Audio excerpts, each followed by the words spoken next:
The beating that changed baseball.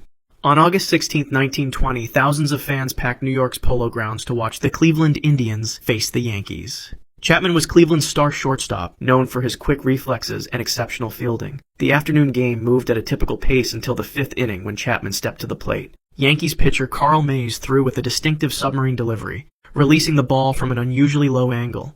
The ball, dirty and scuffed from previous plays, was difficult to see against the late afternoon shadows. Chapman leaned in slightly, preparing for the pitch. The baseball struck his head with such force that the sound echoed through the stadium. Many spectators, including the umpire, thought it had hit Chapman's bat. For a moment, Mays fielded what he believed was a bunted ball and threw to first base. Chapman took several steps toward first base, then suddenly stopped. He dropped to his knees, a look of confusion crossing his face. Blood began to seep from his left ear. Players from both teams rushed to his side as he collapsed onto the dirt infield. Team doctors reached him within seconds. The crowd fell silent as Chapman was helped to his feet, wobbling and disoriented. He attempted to walk off the field with assistance, but couldn't maintain his balance. At New York's St. Lawrence Hospital, doctors discovered his skull was fractured. The impact had driven bone fragments nearly an inch into his brain. Surgeons performed an emergency operation, removing a piece of his skull to relieve pressure. Chapman never regained consciousness. At 4:40 a.m. the following morning, he was pronounced dead.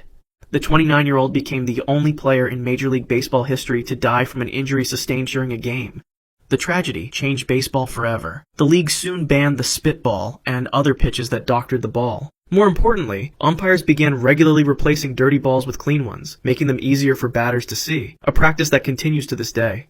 Olympic heat miscalculation. On July 14, 1912, spectators gathered along the marathon route at the Stockholm Olympics. Lázaro, a 21-year-old Portuguese runner, was among the 68 competitors prepared to tackle the 26.2-mile course.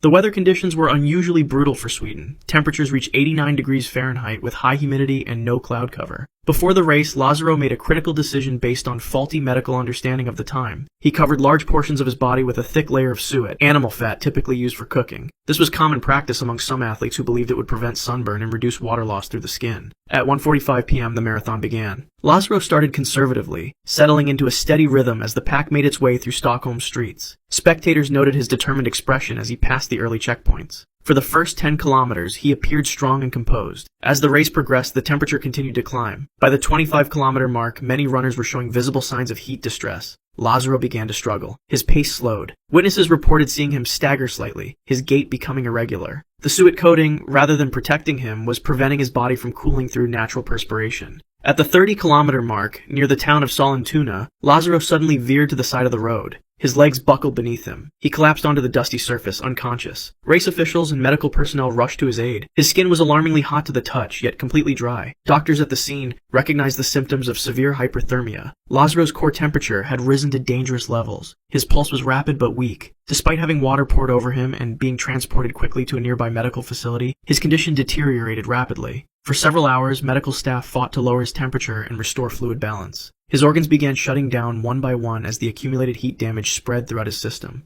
His heart, already strained from the race, could not sustain the additional stress. At 7:30 a.m. the following day, Francisco Lázaro died without regaining consciousness. He became the first athlete to die during competition in the modern Olympic Games. The autopsy revealed extreme dehydration and electrolyte imbalances that led to multiple organ failure.